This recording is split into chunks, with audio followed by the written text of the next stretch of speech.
What's going on, YouTube? It's your host, the most real Taylor Nicole, back at it again with another video for y'all. Brand new episode of Movies with Tay. I'm here with a little excitement. I've been feeling a lot better. I've been going to the gym, doing what I said I was going to do. After I came back from my trip, I failed the first 2 weeks, but I'm back on the grind. I'm going at least 2 to 3 times a week like I said I would. So next time y'all see me, these legs might be legging. These, you know what I'm saying? I just might be looking wham. Okay. And hopefully by but by July, hopefully I can buy this new camera. I'm about to try to get fingers crossed. Because once again, this is all on my dime. I ain't making no money from none of this stuff. This is all on me. It's all on me. You heard me? So, your host of the most is, trying to make big moves. Big moves. I'm gonna try not to chew this gum while I'm talking to y'all. So, let me take it out actually, because I think that's rude. So excuse me. I'm gonna try not to, I was trying not to chew while I talk, but I felt like I was gonna do it anyway. But anywho, so hopefully you guys have been enjoying the new mini series, the therapy session. Depending on how well this one goes and how it plays out, will kind of determine, if I start doing long form content of therapy session videos where the therapist goes a little bit further in depth conversation with each patient, and bring that to you guys week after week. Make it like 5 to 7 minutes long versus a minute to 2 minutes long. And then of course, we got the Black History videos that drop week after week. We got a new one coming up next week, as I believe this was the last episode of this week's Black History segment, Sam Cooke edition. So we got another one heating up. I told a gentleman in the comment section previously that I would go ahead and do a episode based on the person that he mentioned. So I'm going to still do that and honor that. Also, once again, all of this can be viewed in full form on patreon.com/movies with Tay. If you guys haven't noticed yet, I have changed my handle. My handle no longer is the real _Taylor _Nicole. It is now the real Taylor.Nicole.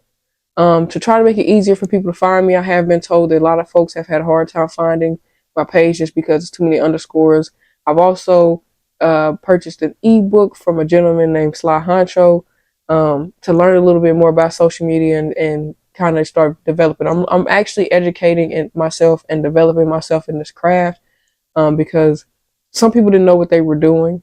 They were just doing what they were doing, just like me. I didn't have a clue what I was doing. I was just getting in front of a camera and talking like I just still do, But yeah, I purchased the ebook. I'm gonna probably purchase a few more books. I just need to learn the craft that I'm trying to get into. I need to learn. I need to understand.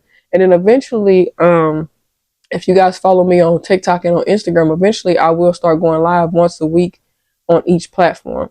Maybe a Saturday or Sunday I might go live on TikTok, and then during the week I might go live on Instagram. Maybe Friday night I'll go live on Instagram, and Saturday night I'll go live on TikTok. But I will start going live so you guys can get IRL time with me, because it's important that you guys get that opportunity versus just this form. So there's that. Another little update for you guys is I have decided and 100% greenlighted my second channel. I've greenlighted the name. I've greenlighted the content that is going to be on that one. It's going to be completely long form content over there. So it's definitely going to be, it's going to be a conversation over there. I won't release the name or anything just yet. I'm going to wait until I actually have the show shot in the can and ready to go, because I don't want to say it now and the page isn't even created and somebody steals my name. Then I'm going to be mad. So, but yeah, the second channel is green lighted. It's coming to you. I said maybe in August, but the problem with me releasing it in August is that somewhere in August, like the second or third week of August, I'm supposed to be dropping the season 2 of Anguished for you guys. So I don't know if both are going to drop at the same time, or if I want to maybe scale it back, because I might push Anguished until September. I don't know. I'm still kind of contemplating that.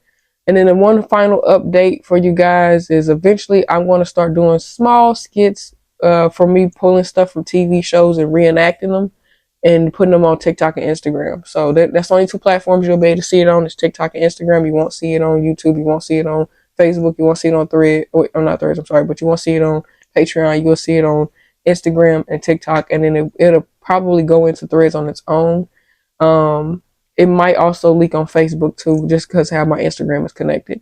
But just wanted to give you guys that brief little update about what's coming in the near future. For me, I am still going to be posting weekly episodes on here, like I already been doing Mondays, Wednesdays, and Fridays. Once this show hits 60 episodes with Movies with Tay, it is going to go on a year hiatus, because I want to spend another year talking about TV shows. And in between, if a new movie comes out, though, you will get a special rendition of Movies with Tay. So if a movie comes out during the time that I'm doing TV shows with Tay, I will go watch it, do a review on it, and upload it just on that one-off. You know what I'm saying? So, because it's not every year that movies come out that I really want to watch that often. So just give you guys a brief heads up of what's coming forward. But without further ado, your host with the most really is ready to get into today's episode. I wanted to give you guys that update so that way you're not blindsided when August comes and you're like, whoa, wait a minute. What happened to the movies? We won't be talking about movies for a year. Unless, like I said, something comes out that I really want to talk about or something like that. But other than that, we really won't be doing movies for a year. I'm trying to find my niche of what, I love talking about filming in general. So eventually, once I find what really truly works and what really truly sticks for this channel, is what's probably going to end up being the end all be all. Because eventually the Black History videos will still get posted, but I think eventually it'll be just one Black History video a month versus me chopping it up into 4 parts. It might just be one entire Black History video, and it may be that you have to go to Patreon to see the full episode there. I'm still kind of working out the kinks on what I want to do with the Black History videos. The same thing with the mini series, the skits and stuff like that. Like eventually there probably will be short films, 9-10 minute films that you'll get every week of something new, so just stick with me. We going places. Just stick with me. I promise. As always, tell a friend to tell a friend to tell another friend to come in and tune in and watch your girl talk about movies, TV shows, or whatever else we got going on. But in today's episode, we are talking about nothing other than episode 45, Deadly Intentions, released September 19th, 2024, runs for about 1 hour and 23 minutes. This movie was directed by Jelani Riley and produced by Kayshawn Beckham. I don't even Beecham. I promise you, I butchered that name. You can watch this film on BET Plus, Hulu, YouTube TV, Google Play and Movies. I'm sorry, you can't watch it on Google Play and Movies. They took it off. Take that back. I apologize. You can watch this movie on BET Plus, Hulu, YouTube TV, Amazon Prime Video, Sling TV, Fubo TV, and Philo. Once again, that is BET Plus, Hulu, YouTube TV, Amazon Prime, Sling TV, Fubo TV, and Philo. That is where you can watch this film. The characters in this film goes as follow: Miss Raina Briggs as Kim, Jasmine Robinson as Sarah, Donnie Carrington as Chris, DJ LaRae as Harrison, Dominic L. Santana as Detective Shu or Shay. I'm not sure what his name really was. I don't know if they said Shu or Shay in the movie, but I'm going to say Shu because of the way it's spelled. And then Raymond Shepard as Officer Rogers, which I later found out he really didn't play that big of a part in the film, but we'll still give him credit because he was in the movie. There was a few, and then we got Alan Boyle as Officer O'Malley. I apologize. I forgot to mention his name. I skipped right past him. I don't know how I managed to do that. So once again, we got Raina Briggs as Kim, Jasmine Robinson as Sarah, Donnie Carrington as Chris, DJ LeRae as Harrison, Dominic L. Santana as Detective Shu, Raymond Shepard as Officer Rogers, and Alan Boyle as Officer O'Malley. And Officer O'Malley and Officer Rogers really don't play a big part in the movie, but they were credited as people to credit in the film. But basically, that's the characters. And as y'all know, I like to always give you guys praise and thanks for tuning in with me week after week, and just sticking with your girl and being down for me, riding with me, and tuning in week after week. I really appreciate it. I'm gonna tell you one thing about me is I don't care if I get one view, no views, some views, or all the views. I really do truly appreciate everybody who gets involved, whether you comment, whether you just like it, whether you share it. I really truly do appreciate all of it because it's going to pay off in the end. So I appreciate you and I thank you for it. Now, let's get into our big favorite part that takes up at least 20 to 30 minutes worth of the podcast, which is us telling the movie. So this is what happens in the movie, right? So in the beginning of the movie, we see two little girls who are witnessing their mother being beaten by a man. And we don't know who the man is directly, but we know it doesn't say, we assuming it's her, it's the girl's parents that we're seeing on the screen that's, going through this altercation. So after that, it quickly leaves that scene and goes straight to two grown women who work as valet drivers at a bar or a restaurant. They never really disclosed what the location really was. It just looks like a bar-ish restaurant type of thing. It's upscale. And they work as valet there. Well, it turns out that these two girls break into homes and steal. So the people that come to this is high upscale rich folks that come to this place. And these two girls, what they do is when they go park your vehicle for valet parking, they find your registration, they find out where you live at, and they go to your house and they basically go in the home and they steal from you.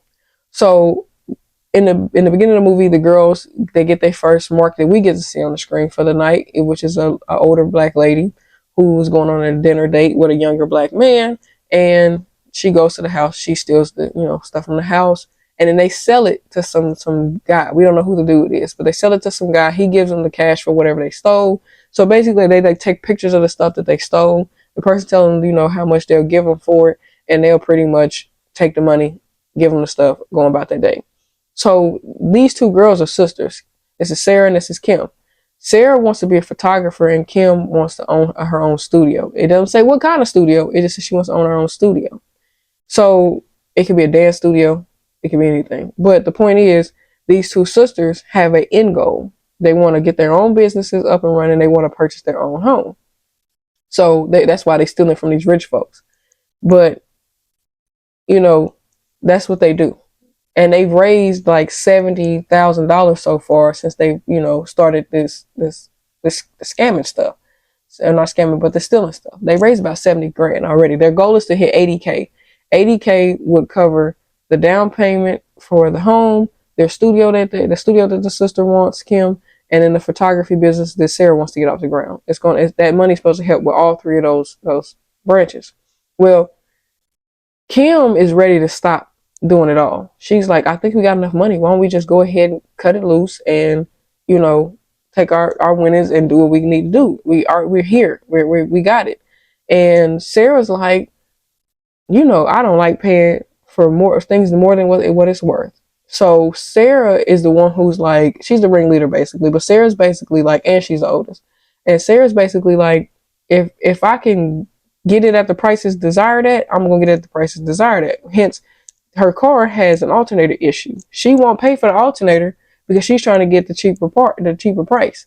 So she's just not, basically she's frugal with her money. She don't just spend money where it don't need to be spent, basically.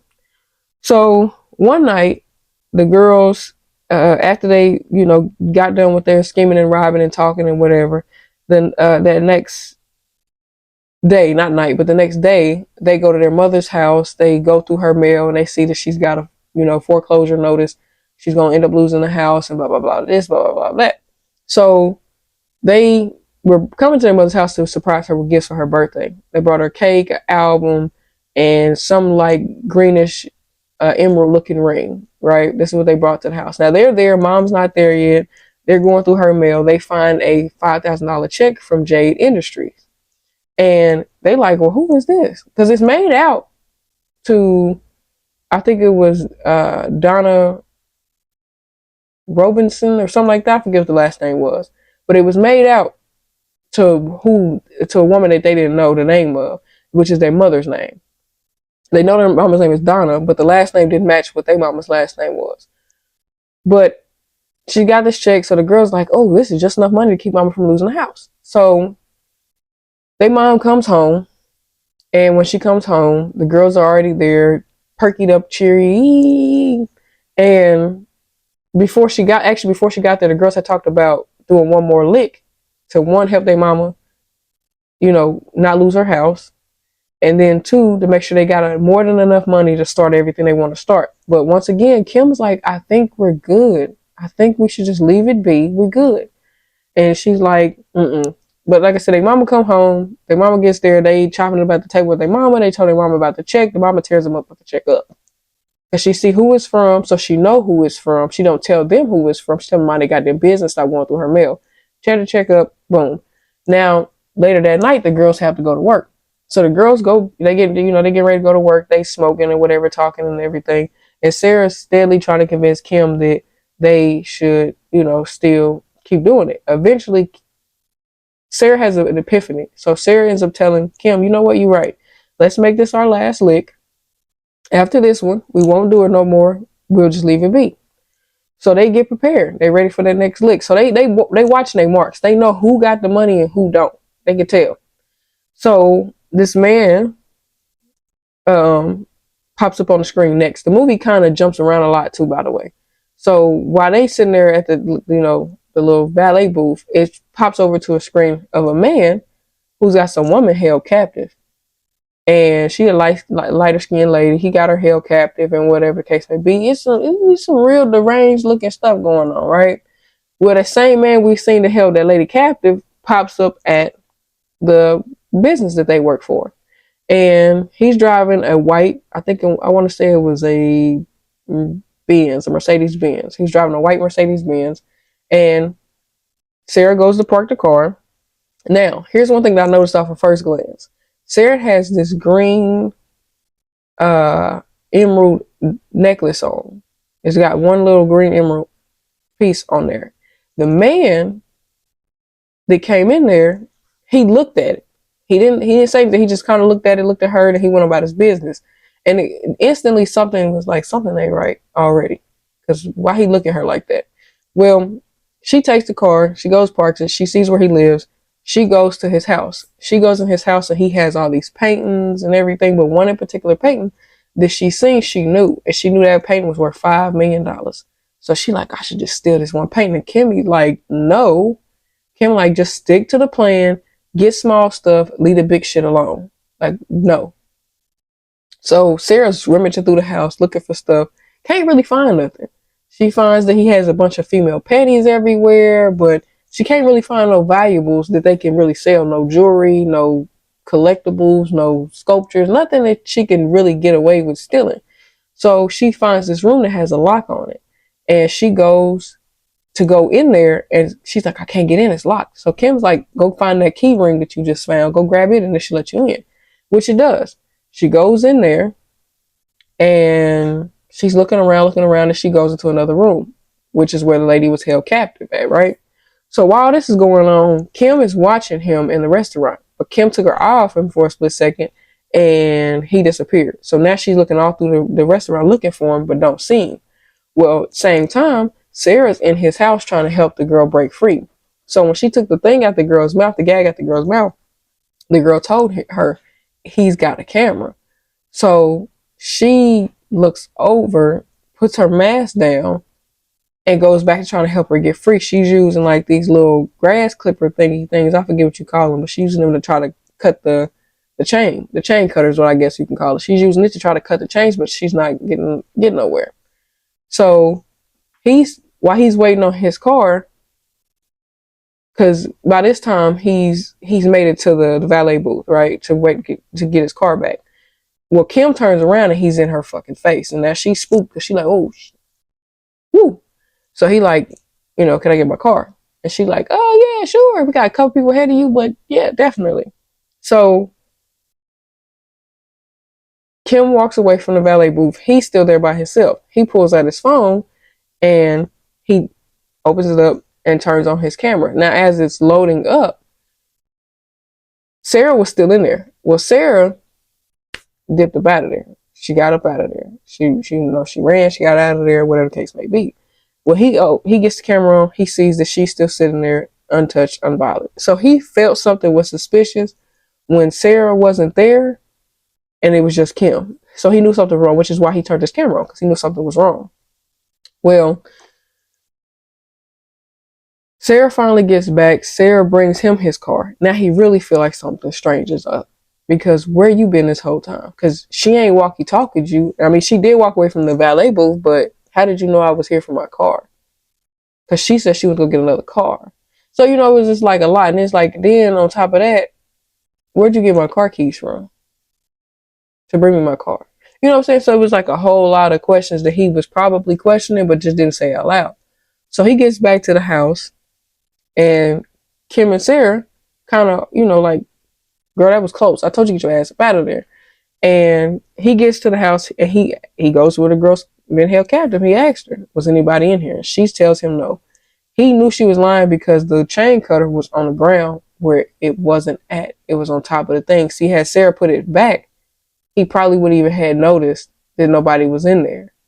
But that let him know somebody was in his house. So next thing you know, it clips from him in there with her to him washing blood off his arms and the blood all on his shirt.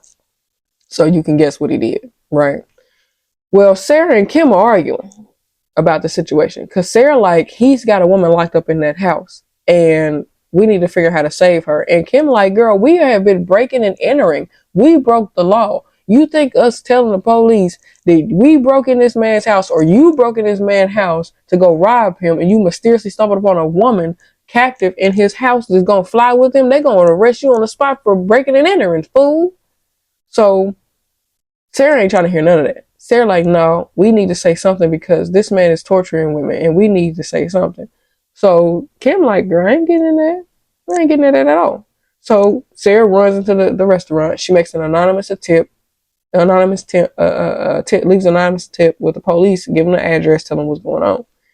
Then she tells Kim, hold down the fort, I'm about to here. So she runs to her car. She drives all the way back to this man's house, sitting outside his house, waiting for the police to show up, right? So when the police show up and they get there, they knock on the door. They let him know what's going on. He walks to the door with a blonde-haired white woman, and they talking to him, and he like, I don't know what y'all talking about. Ain't nobody being held against their will, but you can't tell. You can guesstimate whatever they're talking about because every time they cut back to him, he ain't saying much of nothing. All he keeps saying is, you guys. That's all he kept saying. I promise you, if you watch the movie, he literally said it like 3 times. Because, come on, you guys. You guys. I'm like, why he keep saying that? But anyway, so she's sitting there watching. She realized the police ain't going to do nothing. They're not going in the house and they're going to go check nothing. So now she mad. Because she's like, what the heck? So while she's sitting there, the police, they end up, say their pleasantries, they leave, and he notices her car. And it wasn't there before. So he starts walking towards the car. She ducks down on the other side of the seat so he can't see her. He looking, he knows somebody in there, but he can't see her.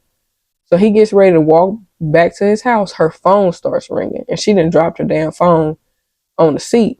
Now in the movie that would confuse me is because the phone supposedly fell on the seat, but it looked like she was on the ground in the back seat. That's how I look in the movie, like she's on the back seat, on the floor, but she's not. She's in the driver's seat, slouched over like this onto the passenger seat, but it looked like she is. So her phone is ringing, he hear it, and he like, the fuck is that? You know what I'm saying? Like, she gets it to shut off. He like, okay, play with me if you want to, because I know you out here, but keep playing with me. So he goes into his apartment. His house. He goes back into his house. and she got her phone, and she, on her phone, she doing something with her phone. Kim opens the door and gets in the car, but Sarah is so spooked she thought it was him, so she got scared. So Sarah's telling Kim what happened and everything. Kim like, okay, well, we need to go. They didn't find nothing. They didn't do nothing. Let it go. Let's go. So Sarah like, no, I can't. We need to go in there. We need to go see what's going on. She's like, girl, no. Well, while they talking, he gets in his car, backs out. Now, mind y'all, I told y'all it was a woman with him, right? Well, he gets in his car and he leaves. We don't see the lady leave. We don't see nothing. We just see him leave. He backs out. He drives past them and he goes on about his business. So Sarah like, all right, he gone. Let's go in there and let's see what's cracking. And Kim like, that's white people shit. I'm not doing that. We black. We don't stick around and see what happens next. We leave.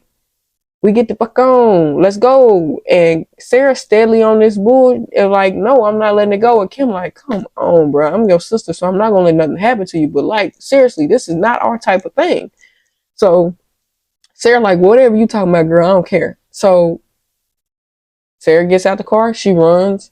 Kim goes after. She like, she ain't got no choice.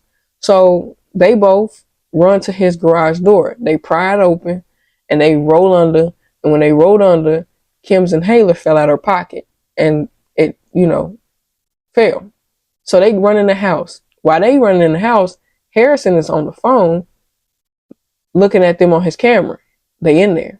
So now he calls 911 and tells 911 there's been a break-in at his house and one of them got a gun. You know what I'm saying? So they running around the house trying to, get in there. And when she goes to the same room that had the lock pad on it, no longer has a lock key on it anymore. So she's like, what the heck? And Kim like, what? She's like, the lock is missing. Like, there's no lock on here anymore. So they go in there, they get in there. That room that the girl was held captive in, empty. Nobody's in there.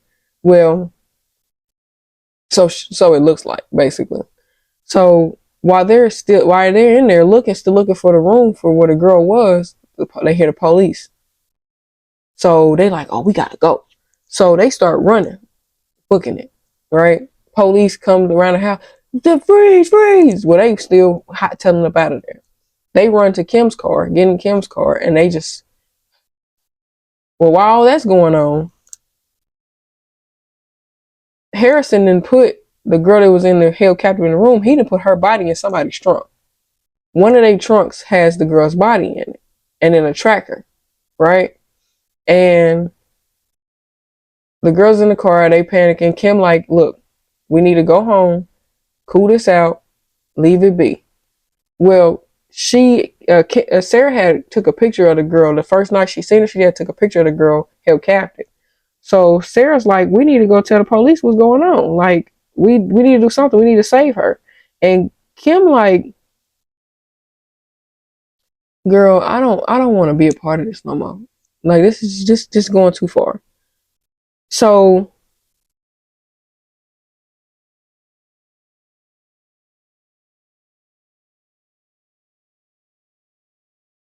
hold on. Okay, I'm on track. I'm just making sure I was on track.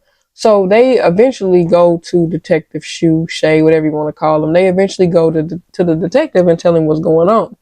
But they use anonymous. They try to be anonymous about it. And she gonna say her name Latoya Jackson. And Detective Shu like, let me guess, your ass is Reby. But they get these false names and everything. And they give this false confession of how they found out about the girl being held captive in there and all this other stuff. All this alleged information. So the detective like, okay, I'll bite for a minute. But because Sarah feel like they not gonna do nothing, she decides to take matters in her own hand and she pulls back up to Harrison's house and holds him at gunpoint. And they get to tussling and fighting and whatever the case may be. And, or no, I'm sorry, I jumped ahead. Before they got to fighting, because this part is important. When she came in there, she tried to punk him, but holding him hostage by a gun. The Lulu man was drinking some wine, pouring some fresh wine. He tells her, "Let me drink my wine before I take you to the girl." Basically, cause she like, "Where's the girl at?" And he like, "I'll show you." Basically, there ain't nobody in here, and you're breaking and entering, you gonna go to jail. Blah blah blah. So he turns his back. And this is why I say, if you got a gun and you're not ready to use it, you probably shouldn't have one. Because when he turned his back to her, she should have known he wasn't afraid of her. He knew she wouldn't do anything. Because if somebody got a gun at me, I'm not going to turn my back on them and risk them shooting me in my back. So he goes to take a sip of his wine. And when he does, he turns around real fast and they get to tussling, right? They get to tussling over the gun. Well, he knocks the gun out of her hand and he starts choking her, right? Well, while he's choking her, he looks down. Remember that emerald necklace I told y'all about? He looked down, looked at it again. He got a better look at it and he kind of loosened his grip a little bit because that necklace meant something to him. And he's got the same necklace on. You see where this is going? So she knees him in the crotch, takes out running. But mind you, he's got a tracker on her car. So they take out running and she gets in the car, and they burn out. They go home. When they get home, they're arguing about the situation. Because Kim, like, this is, you didn't drag me too far deep into this. This is like, this what I'm talking about. Like, this that I'm talking about, bro. We did not need to get involved in this. We got enough heat on our back with the stuff we're doing anyway. So while they're arguing, they get a knock on the door. Harrison had followed them to their house, but they don't know that. But they get a knock on the door, so now they're scared. They don't know who it is. Because they tell us, so who is it? Don't nobody answer. When they open the door, it's the detective. And the detective pretty much tell them, like, I went to Harrison's house to go check things out. And I'm going to tell you right now, I feel like you two are a part of these robberies that's been going on. And that's how y'all know what was in Harrison's house, because y'all went to go rob that house. And that's how y'all found out. And she's like, I don't know what you're talking about. And he hands her his inhaler. Because see, when he went to Harrison's home to go try to check out what was going on, he had seen her inhaler in front of the garage door. And the garage door was open. So when he came back, and was telling him what was going on, where his findings were, she started having problems breathing. So he gave her the inhaler and letting them know, like, I know that it was y'all and I know what your real names are. So all this lying that y'all was doing to me, cut it out, because I know the truth. And he told him, if I find out that y'all was part of them robberies, y'all going down. So he leaves. Now the girls back arguing. They going back and forth, back and forth, back and forth, to the point where now Kim's upset. So Kim leaves.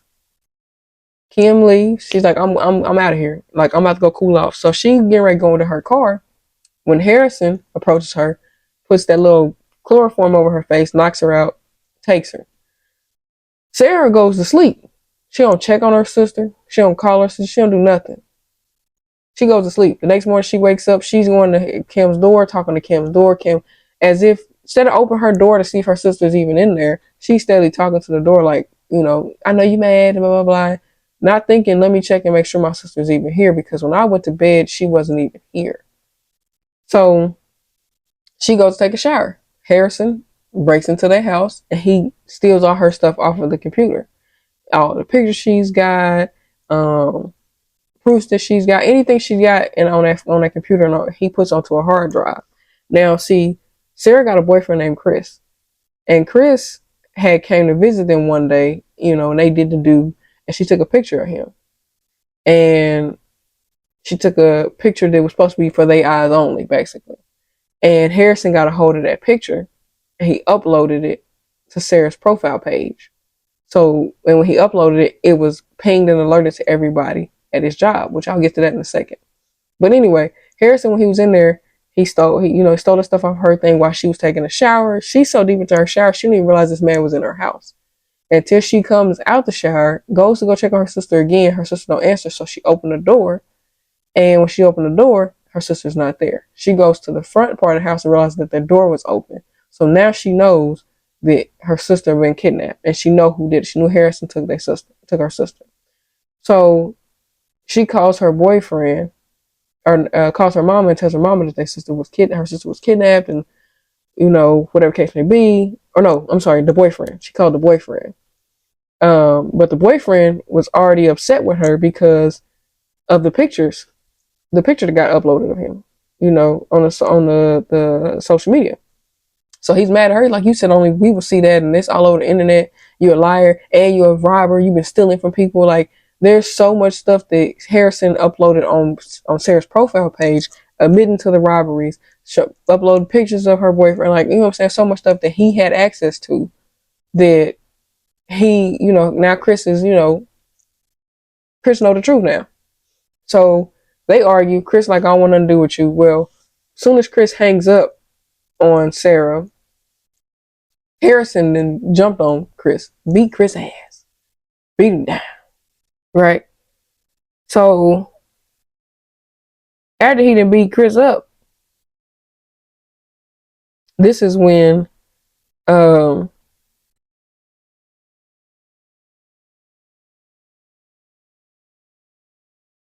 Detective Shu finally goes back to Harrison's house, and Detective Shu starts discovering something ain't right about Harrison. Because he gets all this information about Harrison's background, about him having an ex-wife, or not really an ex-wife, but he has this spouse that separated herself from him. So he finds out a little bit more about Harrison's past. So he like, something about this dude ain't right. Well, Harrison then took Kim to some cabin somewhere out in the woods, right? So while the detective was looking for Harrison, like I said, he realized something wasn't right. Something was off about Harrison. So he tells everybody to find anything they can about Harrison and about the girls. Anything they can find out, tell them, right? So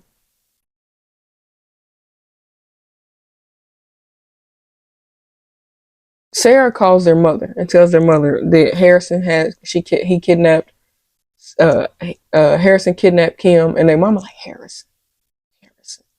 And it dawned on the mama who she was talking about, but unfortunately, Harrison was already in their mama house.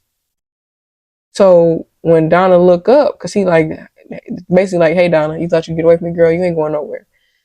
And she's on FaceTime with Sarah. And Donna look up and she's like, you get away from me. She had something, she was doing this with it. You know how they do in the movies, make the women like they weak and dancing under stress. Well, while she's on the phone with her mama, Harrison strangled her mama, took her mama out, right? And now she on go mode. Because you got my sister held captive, you done killed my mama, you done beat up my boyfriend. Like, enough is enough, basically. So Officer Roger goes to detective and gives him, what he found on Sarah and Kim, which on Sarah's page was about the proof of robbery and all that other stuff. And then, whatever little stuff they had about Harrison. So Harrison was trying to plan this great escape, basically. He was going to lure Sarah to him, kill Sarah and Kim, get rid of them, and dip. Nobody was going to hear from Harris again. Nobody was going to see Harris. His plan was to escape and get on with all his money that he had. Well, Sarah gets to her mama's house, and she goes off on detective because she's like, if you would have listened to me, he wouldn't have had an opportunity to kill my mother. I told you a long time ago that something was wrong with this man, and instead of you listening to me, you didn't listen. Now my mama's dead. Thank you. I appreciate it, sir. So Sarah calls her boyfriend, tells her boyfriend, like, I need you to do whatever you can to find me, whatever you can on Harrison, because he didn't kill my mama and he got my sister, and it is what it is. So her boyfriend was like, okay, well, tell me where you are. She's like, I ain't telling you nothing. Just do what I asked you to do.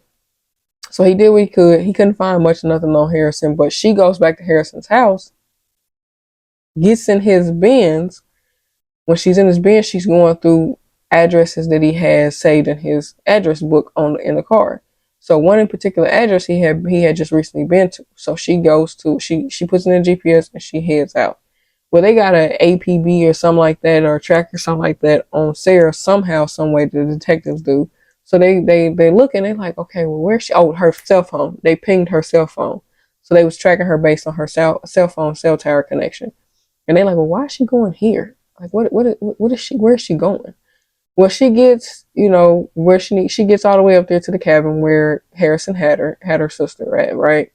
She get there, she doing this weird, mediocre scoping out the area. Like, she ain't doing too good at scoping out the area, because how you ain't see him when you got there? You ain't see him at all. Cause he over there planning this little dugout spot where he was gonna bury them at and everything else, or whatever he was gonna do to him. I think he was gonna try to sink him in the ocean for real, because he had like some cement or something like that. But anyway, I'm like, you ain't see him. So she looking through the window, Kim just so happened to see him coming up, and Kim like, he behind you, behind. But if she turned around, he cold clocked her ass with that shovel, knocked her out. So he's bringing Kim out. He's outside because he already got Sarah outside, and he got Sarah handcuffed. He got Kim handcuffed, and while he's doing all of that, Sarah wakes up from her little slumber. You know what I'm saying? And at this point now is where we get the final result of what's going on, right? So Sarah and Harrison start talking. Sarah finds out that Harrison's her father.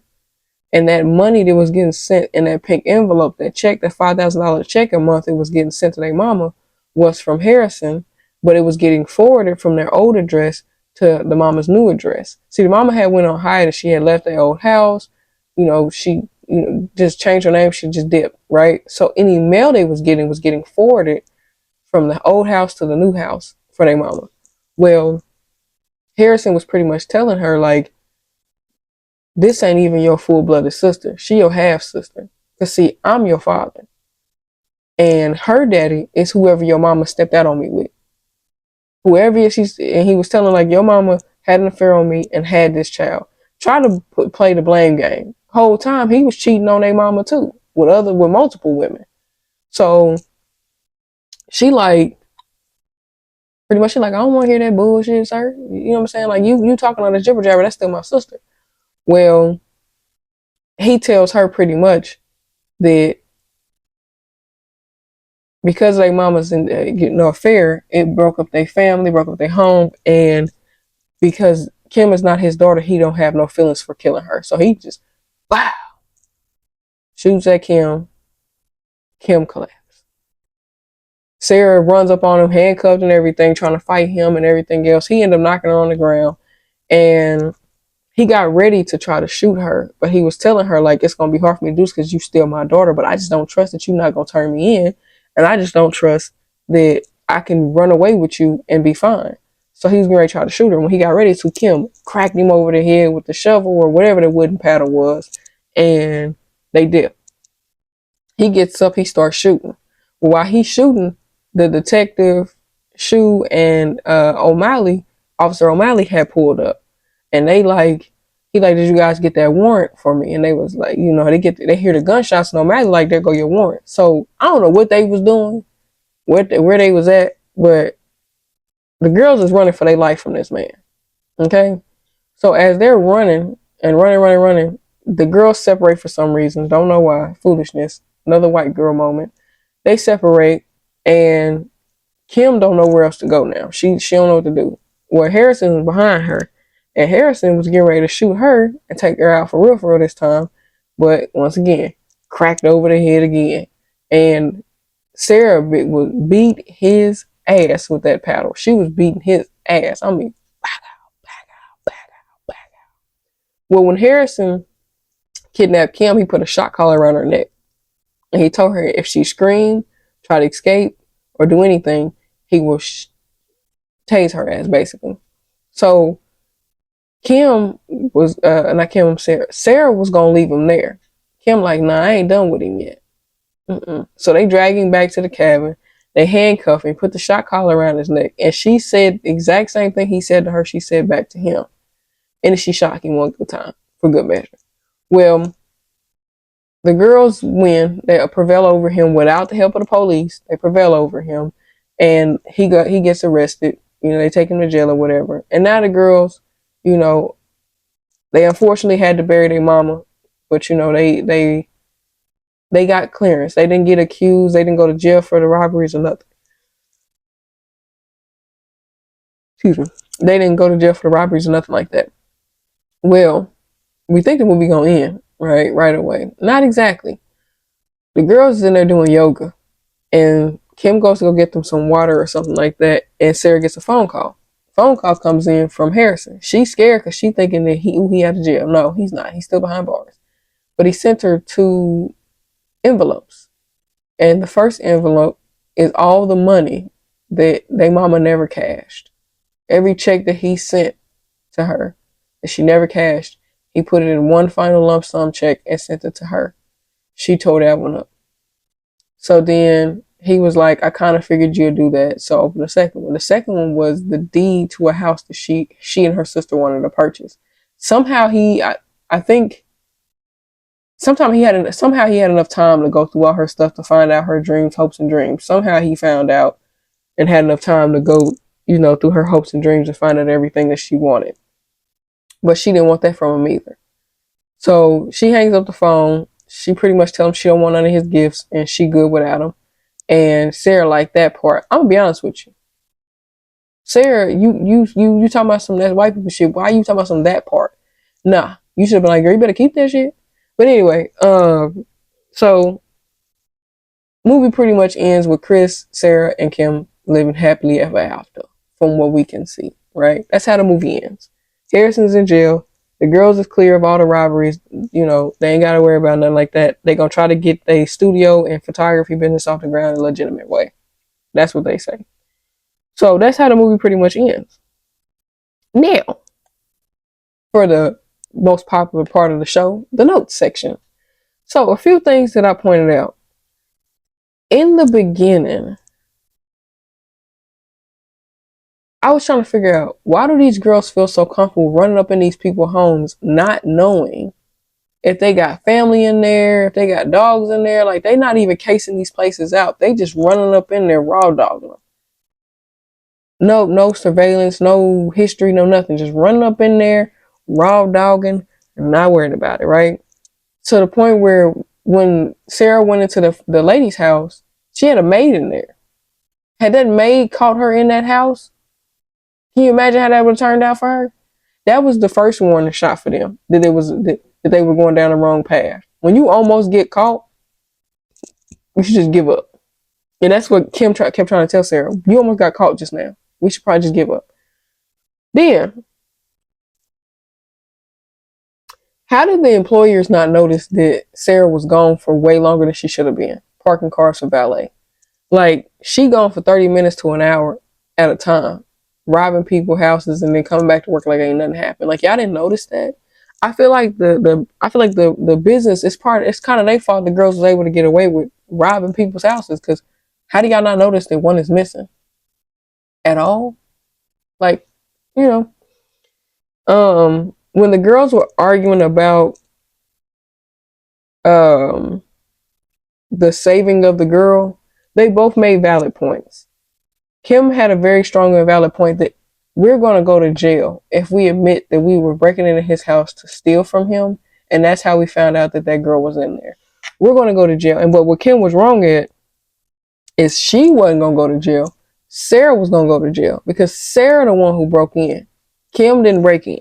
Kim probably would have went for like accessory to robbery because she knew what was going on maybe. But they both had valid points, because I'm with Sarah. I done broke in somebody's house and found a woman tortured and chained up and locked up and being held against her will, clearly. At least that's what it looks like. So I kind of understood both sides, but I hate to sound mean, but I probably would have been more on Kim's side with this one, because look what it cost you. Your mother died. And then you don't know who you messing with. It looks strange that this woman's locked up, yes. But I don't think I would have went to the extents that she would have. I would have done the part of at least telling the police that they need to go in that house and check it out. And what I would have said is that I heard screams coming from his house. I would have never said I seen anything. I would have said I heard screams coming from this house that did not sound normal. That's what I would have said. I was on a jog one day, decided to jog in a nicer neighborhood for safety reasons, and I just so happened to heard a woman screaming. That's what I would have did. I wouldn't have been on no Inspector Gadget, Investigator 3000 type shit. No, I wouldn't have done all that, because I'm putting my life in jeopardy. And for all I know, he might have already killed this woman, and I could be next. So let me do the smart thing and just tell them what I heard, and tell them that they might want to keep the eye on him because it didn't sound normal. Then, Harrison might have been a little cuckoo and delulu and cray-cray, but I will give him credit. At least he financially was trying to take care of his daughter financially. I don't agree with the mama tearing up his checks and everything. I don't agree with that. I think that was selfish. I think that she deprived her daughters of having a normal life. because $5,000 a month split between two kids would have been perfectly normal. She would have had it, and I get she felt like she had what she needed to get by. But him sending that money to take care of his child, and you knew that's why he was doing it, because you could have just went and got a restraining order against him, purchased a firearm. You know what kind of man he was. So if he would have came anywhere near you with a restraining order against him, and he came and you shot him, it would have been that. But I don't think I would have deprived my daughter of having a better life, because that's why the girls ended up stealing in the first place. That's why they started robbing people, because they didn't have anything growing up for real. Their mama struggled most of their life, but she didn't have to. So I feel like the mama was partially the villain in this, because you didn't one. Why didn't you tell your daughter why did you lie and tell your daughter that her father died? Why would you do that? You should never lie and tell her that her daddy was deceased. You should have told her exactly who her daddy was and what kind of man he was, what he looked like, so she wouldn't be surprised when she saw him. Because had her mama told her the truth about who her daddy was, what he looked like, and how he was, when Harrison would have pulled up that day, she would have known that that was her daddy, and she would have never even attempted to rob his ass. She would never got involved. But you kept that from her, so she didn't know. Granted, the mama didn't know that they was robbing people either, but at the same time, that was information that she should have gave her daughter instead of keeping it from her. And then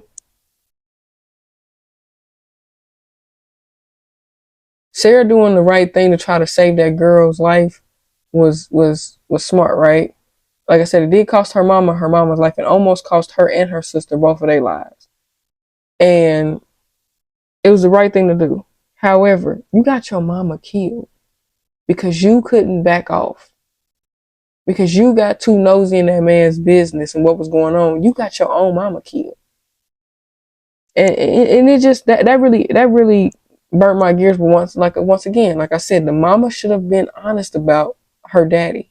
She should have been honest with her kids about the fact that they have two separate fathers. Because they didn't know that until Harrison told them that they had two separate daddies. They didn't know. That's something that their mama should have been honest with them about and told them the truth. Hands down. I still don't understand though, because Harrison said that when Sarah was about 2 years old, their mama had an affair with another man and had her younger sister, right? So when the girls were little, when they was watching him beat on their mama, they were old enough to remember him beating on their mama, but they're not old enough to remember what he looked like. People don't change that much to where you can't tell. And like, Sarah didn't recognize nothing. She didn't recognize his necklace. That it looked exactly like the one that was on her neck. Nothing. Like, she didn't pay attention to nothing. And for Sarah to be older than Kim, and for Kim to be able to remember certain things, because I think Kim did recognize him. She just couldn't put her finger on who he was. But it just never made sense to me how you didn't recognize your own daddy. He didn't leave until you was probably about 6 or 7. Because he said you was 2 when she had the affair. And based on the video, the beginning of the movie, your little sister had to be every bit of 3 or 4 years old, which would have made you at least 5 or 6. And I distinctly remember what people look like at the age of 5 or 6. I can tell you exactly what people look like. Hell, I can tell you, I hadn't seen my biological daddy, and I can tell you what that nigga looked like. But I digress.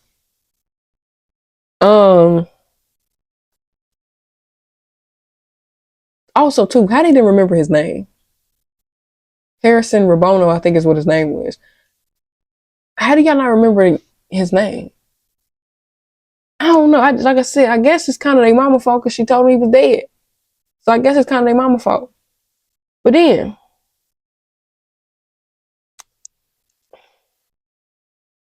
what happened to the dead body that Harrison put in Sarah's trunk?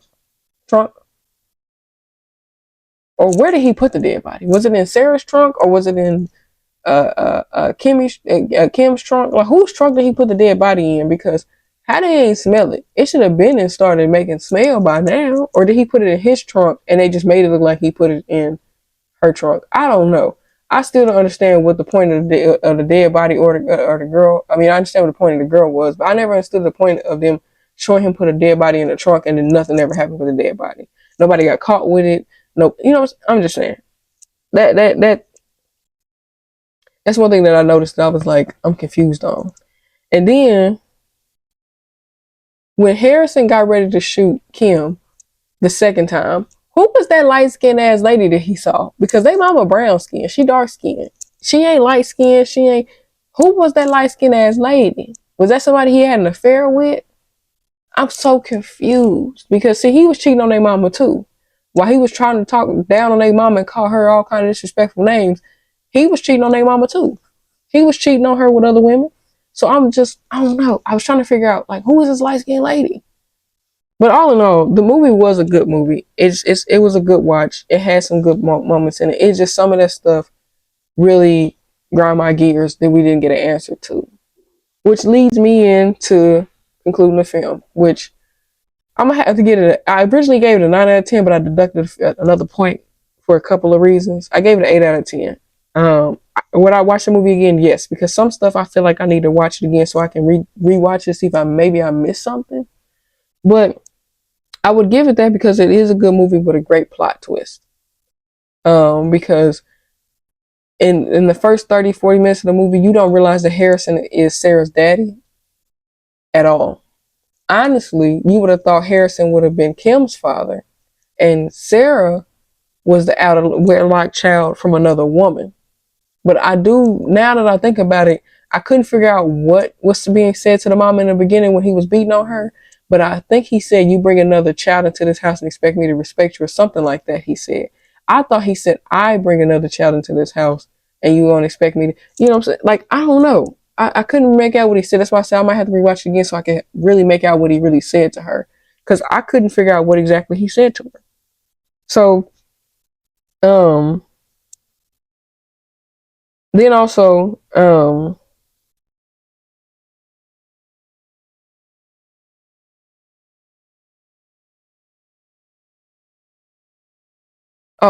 okay. So part of the reason why I deducted points was because stuff was being added into the film with no explanation, no background, no clarification, nothing to visually make it make sense why it was there. Like Sarah having a boyfriend, that's cool, whatever. He worked for a law firm, I believe, so he made sense to be there. The girl being held captive in the man's house made sense because that's what was the plot of the story. But the dead body scene never made sense to me because we never got an answer on what was going on with that. I'm gonna harp on that because I'm mad about that. That don't make sense. Why put that in there and then nobody finds the dead body? Nothing happens with the dead body besides it just sitting in the back of somebody's trunk. Then, what didn't make sense to me too is when Harrison shot Kim, where did he shoot her at? Because when they was running from him, she didn't have no blood on her body besides on her forehead from when he knocked her the hell out. But she didn't have no bullet wound right here, nothing. Did he miss and she pretended like he shot her? I don't know. That part alone made me mad too because I was like, that don't even make sense. That don't even make sense. Um. Also, the light skinned girl, because when he kills women, he sees their mother. Is what he sees. That's what he sees when he goes after women. The women that he's been torturing, hurting, and whatever case may be, he sees their mother in them. So I'm trying to figure out who the hell was this light skinned woman that you saw. That didn't no explanation there. Who was this light skinned woman did he see? There's no explanation for it. I can understand the flashing of him thinking that it's their mama because of the hatred he got for their mama. But it didn't make who is this light skinned woman? What's your thing with white women and light skinned women? Because I was confused. I was confuzzled. I was confried. Then, I'm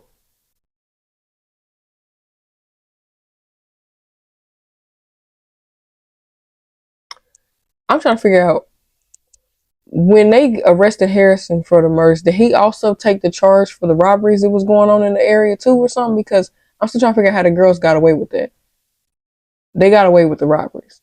They did no charges, no nothing. Like, did they have to give away the money? What did like? I'm gonna be honest with you, I was kind of confused on that part because I'm like, they did it, so why did I don't know. I don't know. Maybe I'm just picking apart the movie just because I feel like sometimes certain things deserve clarification. That could be why I'm picking apart the movie the way I'm picking it apart. But like I said, some of those things really deserve some type of clarification because it did not. And that's why I said I need to watch it again because maybe I just missed it. Maybe they did clarify it and I just missed it. Um, I also didn't like the fact that these girls were just running up in people's houses with no plan, no understanding to what they're doing. They just running up in folks' houses. Like, y'all didn't even case these houses. Y'all just running up in them. Like, I know that's how people do it in real life. People just run into houses and, break in and steal shit. And I know that. But that, like, y'all got such a tight plan on how y'all pick your mark that y'all don't use enough common sense to make sure the house is gonna be empty when you actually go do something. Once again, I'm just picking apart the movie. I apologize. I am. I'm picking apart the movie. I'm getting real picky about it. It is a movie. I get it. But some of those things did deserve some clarification for sure. Maybe they'll do a second part that'll clarify Harrison and Donna's background and clarify who these people are that we seen the flashback of and clarify why Harrison was like he was. Just maybe they might. But that's that. That is officially, sorry,